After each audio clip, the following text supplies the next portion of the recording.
안녕하세요. 연극배우 차희입니다. 오늘은 산 연기 중에 정서적 기여법 한번 읽어보겠습니다. 참 정서가 좋다. 정서가 왜 이렇게 없냐. 이런 얘기들을 많이 들어보잖아요. 정서라는 거를 우리가 잘 찾아보면 어떤 사건을 딱 맞닥뜨렸을 때 내 내면에서 발생하는 감정을 정서라고 합니다. 그럴 때 우리가 예를 들어서요, 어떤 사람들이 이제 길을 지나가다가 꽃이 핀 걸 보면 누구는 무심코 꽃 폈네 라고 이렇게 넘어가지만, 어떤 사람은 꽃이 폈네, 봄이 벌써 왔나, 아니면 색깔이 너무 곱다, 아니면 작년에도 저렇게 꽃이 폈었는데 참 꽃들은 생명력이 참 강하네 라든지 계속 연상작용으로 생각들을 하게 되죠. 그랬을 때 우리는 그렇게 생각을 많이 하고 그런 느낌을 갖는 사람들한테 정서가 좋다, 그리고 그냥 무심코 지나가는 사람한테는 정서가 메말랐다, 이렇게 얘기를 합니다. 근데 배우한테 왜 이렇게 정서가 중요하냐, 우리가 작품을 딱 받았을 때 그 희곡을 딱 읽었을 때 온몸으로 뭔가를 느끼는 그런 사람들한테 참 정서가 좋다, 이렇게 표현을 합니다. 왜? 그래야만 연기를 잘할 수 있는 토대가 되니까요.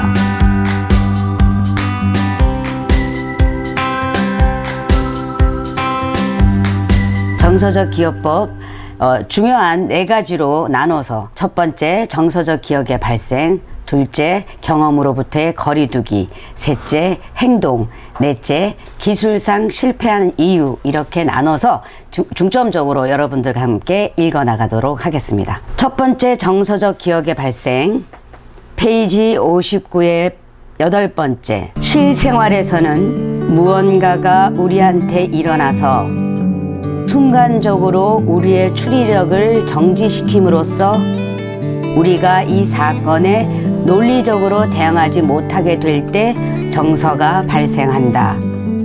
억제력이 무너지는 순간 억제력을 유지하려는 노력에 더 이상 조절하거나 적응해 나갈 수 없게 될 때 우리는 눈물을 쏟거나 웃음을 터뜨리거나 성을 내거나 주먹을 쾅쾅 내리치거나 희희낙낙거리는 등 갖가지 반응을 나타낸다. 이런 큰 감정들이 배우한테 생각상으로는 즐거울지 몰라도 인간은 자제력 상실을 원치 않으며 대체로 그런 격정을 당하면 어떻게 하든지 이겨내려고 애쓴다. 우리가 보통 어떤 사건을 이렇게 감당하지 못하는 그런 사건들을 딱 경험하다 보면 믿으려고 하지 않습니다. 그러니까 믿기지도 않고, 그래서 잠을 자버린다거나 아무 생각 없이 멍 때리고 있다거나, 그리고 뭐 게임이라든지 다른 거에 몰두하면서 잊으려고 애쓰죠. 그래서 그거를 떠올리는 거를 별로 좋아하지 않는 배우들도 있고, 그리고 그거를 애써 강요하는 연출들이 있는데, 제 생각에는 너무 깊은 감정의 기억들은 떠올리지 않는 게 더 좋지 않나, 이렇게 생각합니다.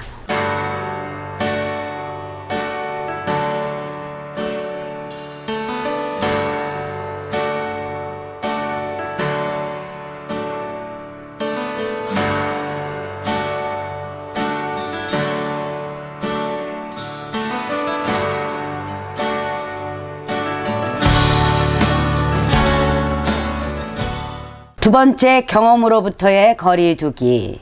페이지 62페이지의 16번째 줄. 여러분이 전혀 말한 적이 없거나 말하고 싶어 하지 않았던 과거 경험을 일절 파고들지 말라는 것이다. 만약 그랬다가는 여러분한테 어떤 일이 발생하는지 알 수 없기 때문에 대단히 위험하며, 또 그 경험에 대해 어느 정도의 객관성이나 이해가 따르지 않으면 그것은 예술적으로 무익할 뿐이다.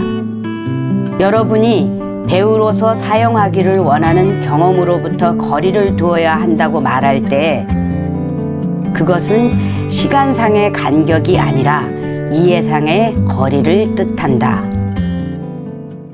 앞부분에서도 잠시 언급했던 것처럼 우리가 어떤 큰 사건을 당하게 되면 보통 그거를 잊어버리려고 애쓰잖아요. 그래서 시간이 지나가면 기억 속에 묻어지죠. 그래서 묻어지다 보니까 잊었다고 생각을 하게 되는데, 어떤 희곡 속의 인물을 만났는데 그러면 연출이 너 그런 경험을 했냐? 했다. 그러면 해봐라. 그랬을 때 떠올리게 되는 거죠. 근데 떠올리다 보니까 오히려 그 감정에 잠식당해서 이미 그 인물이 아니고 나로서의 감정에 빠져버리는 그런 위험한 상황이 생길 수도 있다, 이런 얘기를 하고 있습니다. 그래서 조금 냉정하게 인물로서의 감정을 끄집어내기 위해서 내 감정을 내 기억 속에 있는 감정을 끄집어와서 접목할 수 있는 자신이 없다면 그건 좀 위험하지 않을까, 그렇게 생각합니다. 세 번째, 행동. 페이지 63페이지 11번째 줄부터, 행동은 언어적이든 육체적이든 그 자체로 강한 정서를 야기시키기도 하며 때때로 다른 어떤 기억된 내면적 대상물 못지않게 정서 방출에 자극을 준다. 내면적 대상이라 함은 외적으로 존재하지 않고 사람의 마음속에만 존재하고 재현되는 대상을 뜻한다. 이 말은요, 사실 우리가 내면에 있는 감정을 끄집어내는 것도 많이 힘들지만, 사실은 어떨 때는 행동 하나를 함으로 해서 그 내적인 그런 감정을 뛰어넘을 때가 있다라는 그런 얘기입니다. 보통 감정에 너무 기대다 보면, 감정이 오지 않으면 아무것도 못하는 걸 여러분들이 느꼈을 거예요. 그래서 감정에 너무 기대지 말고 그때는 행동을 해보면 오히려 감정이 올 수도 있는데, 감정이 오지 않았다고 해서 아무것도 못하고 가만히 서 있는 친구들을 많이 봅니다. 그럴 때는 오히려 소리를 쳐본다든지, 뭐 팔을 한번 뻗쳐본다든지, 다리를 한번 굴려본다든지, 이런 식으로 화가 났다 치면 그런 화가 난 어떤 행동들을 먼저 해보면 감정이 따라올 수도 있다라는 거를 알고 행동을 먼저 해보는 것도 좋을 것 같습니다. 자, 예를 한번 들어볼게요. 여러분들 보통 옷을 점잖게 입잖아요. 그러면 행동도 왠지 조심하게 되잖아요. 그리고 옷을 조금 자유롭게 펑퍼짐한 옷을 입으면 행동도 굉장히 자유분방해지는 거 경험해 봤을 겁니다. 그런 것처럼 내가 어떻게 행동하냐에 따라서 내 기분도 그 행동에 따라 달라질 수 있다라는 겁니다. 그런 경험들 다 해봤을 거니까 연기할 때도 일단 먼저 행동을 해보면 내면을 더 이끌어낼 수 있을 때가 있으니까 너무 감정에 기대지 말고 행동을 해봄으로 해서 감정을 끄집어내는 방법도 하나의 연기 잘하는 방법이다, 이 얘기입니다. 네 번째, 기술상 실패하는 이유. 페이지 63페이지 25째 줄부터, 여러분의 정서나 기억된 대상물이 반복에 의해서 시들해지고 신선도를 잃었다는 생각이 들 때는 여러분이 다음에 여러 가능한 이유들 때문에 기술상 실패하고 있는 것이다. 첫째, 여러분이 자기의 대상물을 무대상의 그것과 동의어를 만들지 않았기 때문에 스스로에게 느끼도록 요구하는 것을 중단하고 있다. 둘째, 여러분이 그 정서가 어떻게 언제 나타날까에 대해서 예측을 하고 있다. 셋째, 여러분이 무대 행동을 촉진하기보다는 감정 그 자체를 위해서 몰두해 왔다. 넷째, 지난번의 정서 경험을 활용했을 때의 강도를 재고 있다.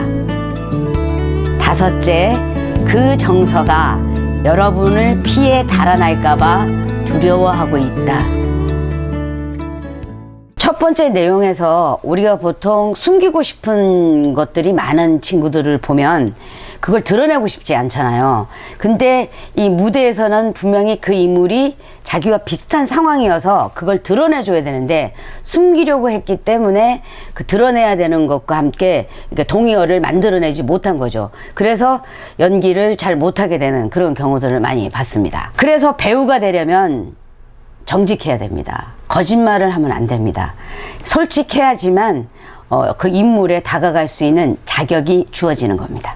두 번째에서 다섯 번째까지는 어떻게 보면 같은 묶음으로 얘기를 해도 될 것 같습니다. 아이들을 지도를 하다 보면 보통 그날따라 감정도 좋고, 그래서 그 감정이 오다 보니까 연기를 꽤 잘했어요. 그래서 칭찬도 받고 스스로도 너무 흡족한 거예요.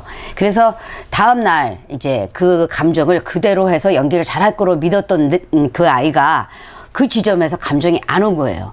그래서 이 아이는 불안해지기 시작하죠. 어제는 왔는데 오늘은 왜 안 오지? 이런 식으로 감정이 오지 않은 거에 대해서 굉장히 불안감을 느끼고, 그리고 그 감정에 또 집착합니다. 그 감정을 끄집어내려고. 그러다 보면은 연기가 아무래도 주춤하게 되죠. 그러면서 애들이 왜 안 되지? 라는 고민을 많이 하는 걸 봅니다.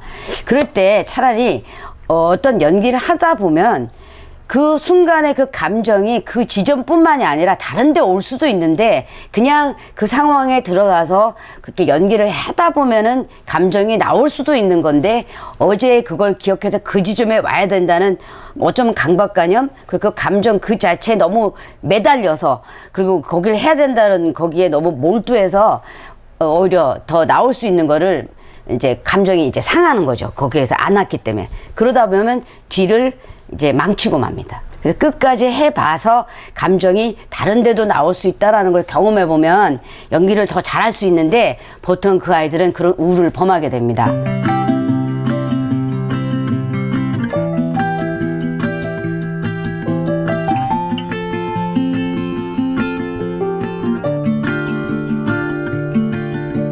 연극에 한번 빠지면 걷잡을 수 없는 게 바로 이런 매력 때문인데요. 영화 같은 경우에는 계속 몇 개를 찍어보고 그 중에서 가장 잘된 맥심을 딱 찍어서 영화에 이제 올리고 그게 기록에 남잖아요. 근데 연극이라는 거는 어제 내가 못했어요. 그렇지만 오늘 잘할 수 있어요. 근데 그 다음날 더 잘할 수 있다라는 거. 그리고 또 못했어. 그렇지만 또 더 잘할 수 있다라는 거, 이런 게 연극의 매력이 아닌가. 그래서 그 연극을 계속 하게 하는 게 아닌가, 늘 새롭게 도전하는 느낌이 들거든요. 그래서 보통 연극 배우들이 공연이 올라갔다고 해서 그거에 안주해서 연기를 하지 않고 공연이 끝나는 날까지 계속 고민하고 깊이 감정을 파고든다든지 그 인물에 대해서 계속 다가가려고 애쓰는 그런 것들이 연극 배우들이 무대를 서는 데 매력을 느끼는 거 아닐까, 이렇게 생각합니다.